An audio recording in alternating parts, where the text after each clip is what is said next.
Hey guys, I know it's been a while since I've done reviews on my channel, so uh, it's just been I had like too much going on right now. So I mean, I'm gonna be trying, I swear, to be doing as many videos as I can on this channel.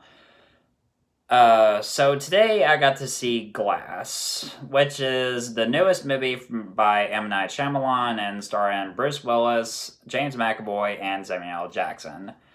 This is also a part of a trilogy that all started with Unbreakable and Split, which I consider both of those movies to be extremely amazing. Both Unbreakable and Split were just they're masterpieces for my opinion, and a lot of people will agree with me on this. And I kind of like I don't know why Unbreakable is such a overlooked movie, because I mean most people don't really talk about it. I don't know why, but I'll definitely be sure to review both Unbreakable and Split after reviewing this movie.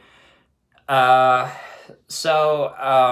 after I left the movie, I was a bit conflicted because the ending really disappointed me, but I didn't hate the movie. There was some stuff of it that some of it I liked, some of it was just some stuff bugged me, and um, uh, let me get to the plot without spoiling anything in case anybody hasn't seen the movie yet.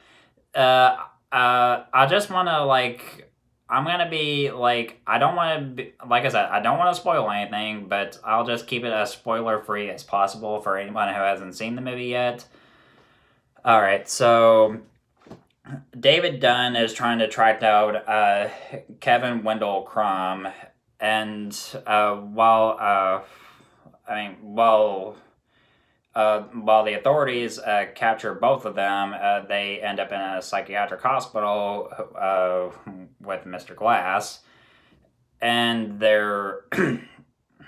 sorry, they're being treated by this psychiatrist played by Sarah Paulson, who's trying to make them believe that.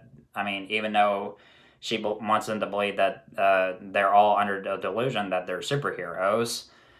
Uh, well, the middle of the movie kind of felt a bit slow, while the beginning, I did love the beginning because um, I did like I still love the relationship between David Dunn and his son, and of course the performance from performances from James McAvoy. They're still amazing as he was in Split.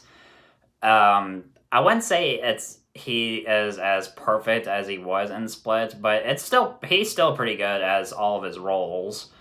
And the most, the one personality that I do love out of all of them is Hedwig, the 9-year-old boy. Uh, um, as for Bruce Willis, I still like him as David Dunn. I just wish there was a little bit more focus of him. I just wish there was more focus on him because I kind of felt like there wasn't much focus on David, because I like that character in Unbreakable, and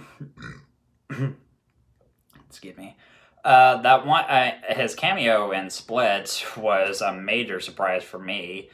Um, I mean, he felt it almost felt like he didn't have like a good story as he did. He had like a great story in Unbreakable, but in this one, he's gone from being a superhero from a guy who's almost like, I mean, why the psychiatrist is trying to convince him that he's human and that he's under a delusion, and by the end, he starts to like embrace his role again as a superhero.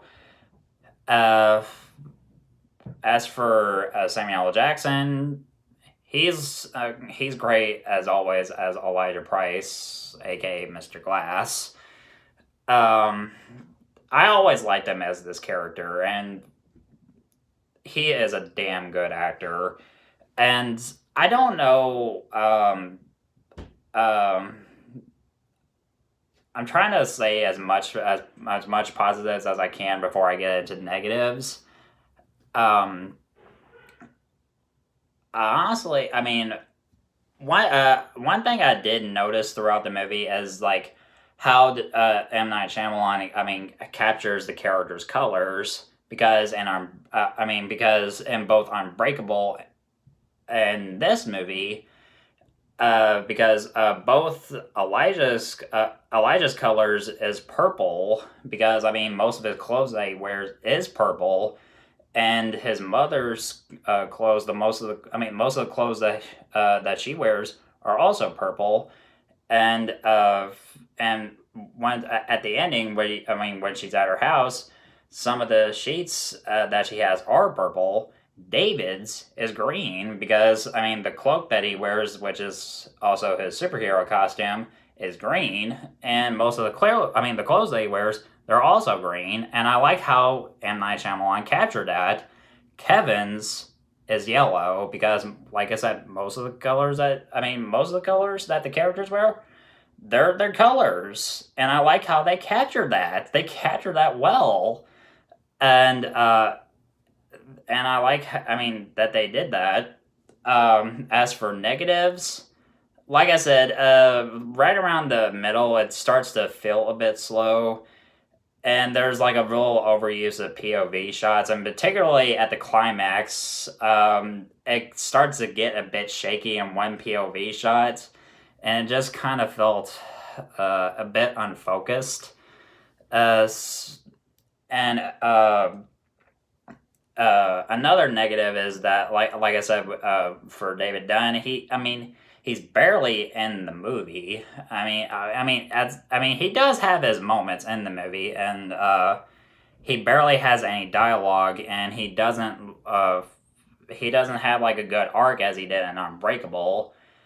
Uh, as for Elijah Price, he didn't. I mean, he barely spoke throughout the first half. I mean, the first hour of the movie, and he was barely in the first hour of the movie.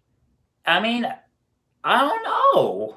I mean, how can you have a character? I mean, who is basically the movie's title? How could you like have him just basically not be in like the first hour of the movie? I don't know. I mean, how could they? Ugh, why? But still, I mean, I like the movie. I don't hate it. It does have its problems, and like I said, the ending it did disappoint me. I can't spoil it. Like I said, because I really don't want to. I mean, I kind of felt like I had to do a spoiler review in order to like get all that out of the way. Um, as is this the perfect end of a trilogy? No, it isn't. But it is somewhat good, and I'm gonna give Glass a B. And yeah, I did had I was a bit conflicted with this one, and I honestly uh it's a bit of a rocky start for January. So I'll have to see what else is going to be coming out this month. But yeah, I did have a bit of fun with this one. Uh, Also, this is my 1 year anniversary on my channel, and thank you everyone who has supported my channel. And you guys are the absolute best, and I love you all. And thank you so much as always for watching. And if you want the latest news on the newest movies, you know where to find me.